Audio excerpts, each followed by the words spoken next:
जो कि संभवतः कांग्रेस के पक्ष में खड़े इकलौते हिंदू धर्माचार्य हैं और जहां तक हमारी जानकारी है प्रियंका गांधी के सलाहकार भी माने जाते हैं, अर्थात कांग्रेस के पक्ष में खड़ा हुआ इकलौता हिंदू धर्माचार्य जो कि कांग्रेस के गांधी परिवार का नजदीकी भी अगर उसने ये बोल दिया है तो मुझे लगता है कि कांग्रेस के अंदर अब हिंदू धर्म के प्रति अवमानना और घृणा का जो घड़ा है वो संभवतः भर चुका है। और ये पहली बार नहीं हुआ है। याद करिए एक एंटोनी कमेटी की रिपोर्ट 2014 में, जिसमें साफ साफ बाकायदा लिखित रिपोर्ट में यह ऑब्जर्वेशन था कि हिंदू विरोधी नजर आ रहे थे, इसलिए चुनाव हार गए। हिंदुओं को आतंकवादी सिद्ध करने की बात इन्होंने अपने उसमें कही थी जब सरकार में थे, और उसके बाद इनके कर्नाटक के कार्यकारी अध्यक्ष हिंदू शब्द को गंदा बोल चुके हैं। अभी इनके सबसे बड़े सहयोगी ने चेन्नई में कॉन्फ्रेंस की इरेडिकेशन ऑफ सनातन धर्म का समूल नाश। इनके नेता वकील का चोला ओढ़कर बाबरी मस्जिद एक्शन कमेटी के पक्ष में खड़े होकर कोर्ट में जाते थे। अभी अभी मध्य प्रदेश के चुनाव में राम मंदिर के विरुद्ध चुनाव आयोग में गए। यानी यह बहुत साफ है, अब दूध का दूध पानी का पानी हो गया है कि कांग्रेस के अंदर इस प्रकार की विचारधारा का कब्जा हो गया है जो हिंदू धर्म और भगवान राम के प्रति अवमानना और हिंदू धर्म के प्रति घृणा और हिंदू धर्म के समूल नाश के लिए कृत संकल्पित है।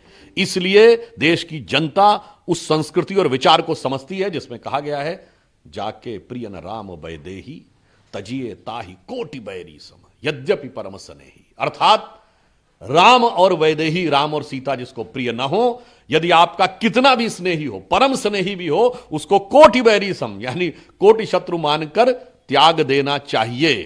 तो मुझे लगता है कांग्रेस स्वयं उसी दिशा की तरफ आगे बढ़ रही है और देश की जनता इसका कठोर नैतिक और राजनीतिक उत्तर देगी, जो कि संभवतः कांग्रेस के पक्ष में खड़े इकलौते हिंदू धर्माचार्य हैं और जहां तक हमारी जानकारी है प्रियंका गांधी के सलाहकार भी माने जाते हैं। अर्थात कांग्रेस के पक्ष में खड़ा हुआ इकलौता हिंदू धर्माचार्य जो कि कांग्रेस के गांधी परिवार का नजदीकी भी अगर उसने ये बोल दिया है तो मुझे लगता है कि कांग्रेस के अंदर अब हिंदू धर्म के प्रति अवमानना और घृणा का जो घड़ा है वो संभवतः भर चुका है। और यह पहली बार नहीं हुआ है।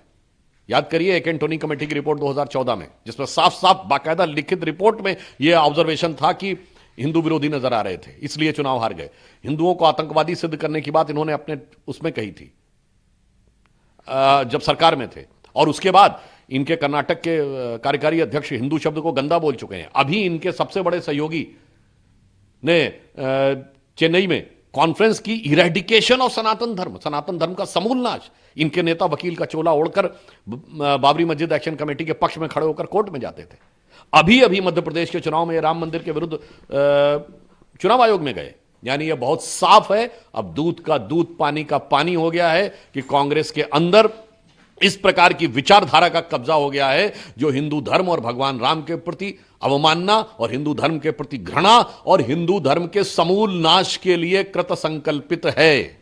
इसलिए देश की जनता उस संस्कृति और विचार को समझती है जिसमें कहा गया है, जाके प्रिय न राम वैदेही तजिए ताहि कोटि बैरी सम यद्यपि परम स्नेही। अर्थात राम और वैदेही, राम और सीता जिसको प्रिय न हो, यदि आपका कितना भी स्नेही हो, परम स्नेही भी हो, उसको कोटि बैरी सम यानी कोटि शत्रु मानकर त्याग देना चाहिए।